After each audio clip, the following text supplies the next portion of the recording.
በተለይ በወጣትነት እድሜ መሮጫዬ ጊዜ ነው በዚህ ጊዜ ሮጬ ካልሰራው ሮጬ ካልተማርኩና ጊዜው አይበቃኝም ከዚህ ጊዜ ተርፎ ለመጸለይ እንዴት ይችላልው የሚለው ጥያቄ በጣም የተለመደ ነው እና ለምን አትጸልዩም ሲባሉ ጊዜ ስለሌለን የሚል መልስ ይሰጣል ግን ነገሩ በተቃራኒው ቢታይ ነው የሚሻለው እማንጸልየው ጊዜ ስለሌለን ሳይሆን ጊዜ ያጣነው ስለማንጸልይ ነው ጊዜ ራሱ ያጣነው ምክንያቱም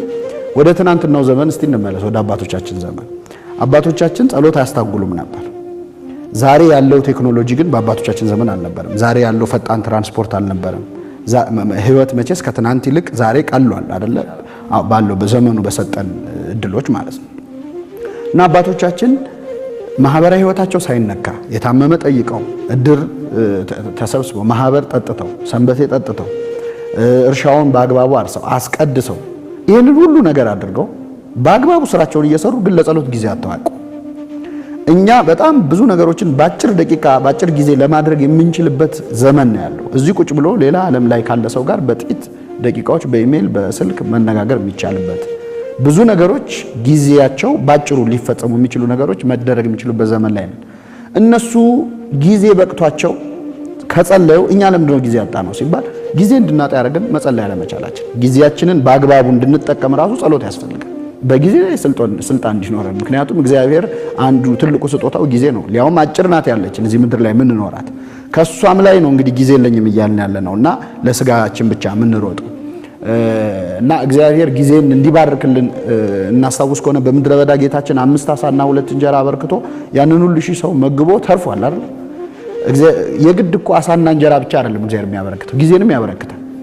እንዲተርፈን ማድረግ ይችላል በጥቂት ጊዜ ብዙ ነገር መስራት እንድንችል ለጸሎት ጊዜ ለኝም የሚል ሰው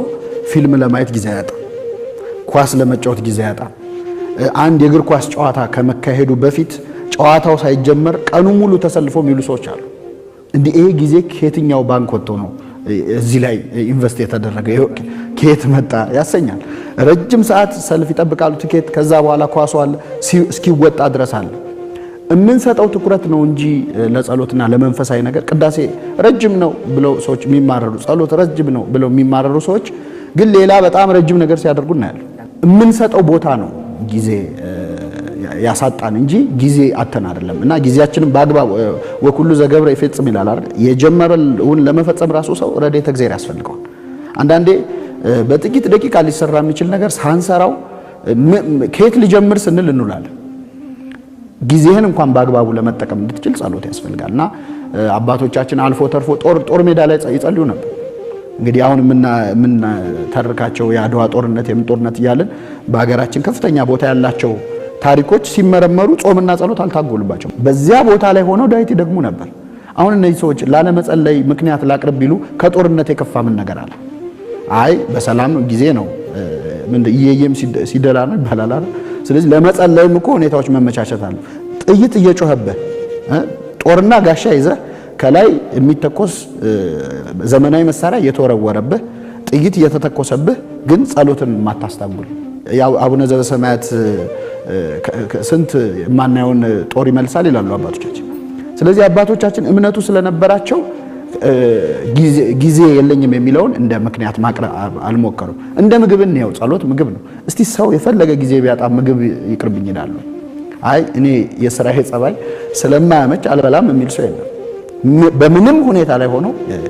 ይመገባልና ጸሎትን እንደ ግዴታ ካላየ ነው ከእግዚአብሔር እንደ መገናኘት ካየ ነው እንደውም ጊዜያችንን የሚባርክልን ጸሎት ምን ይላል እዚህ እስራኤላውያን ምን ያወርድላቸው ነበር ሲወርድላቸው የሚበቃችሁን ያህል ብቻ ለቀሙ ተብለው ታዘው ነበር እና የሰው ጸባይ ደካማ ስለሆነ አንዳንዶቹ ለነገ ምን ነው ባይወርድስ ብለው አሰቡ ስለዚህ ለክፉም ለደጉም ብለው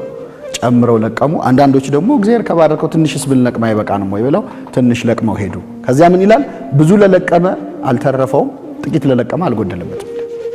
ስለዚህ አንድ ሰው ለጸሎት ጊዜ ባለመስጠቱ ሰንበት ሳይል በዓል ሳይል ማንኛውንም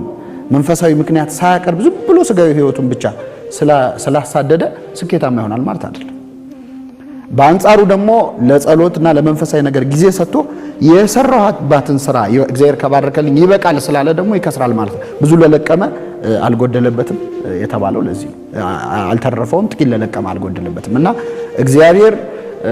በምንጸልየው ጸሎት ለመንፈሳዊ ነገር በምንሰጠው ቦታ ቆጥሮ የሚሰጠን ገንዘብ ላይኖር ይችላል። በርግጥ አይ በዚህ ሰዓት የምጸልይበትን ብሰራበት የሆነ ያህል ገንዘብ አገኛለሁ ይላሉ ሰዎች፣ ወይ የሆነ ነገር አገኛለሁ ይላሉ።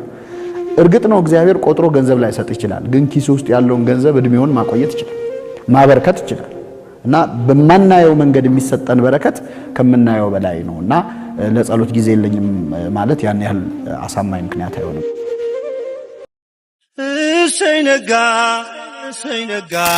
ላመሰግን ነው።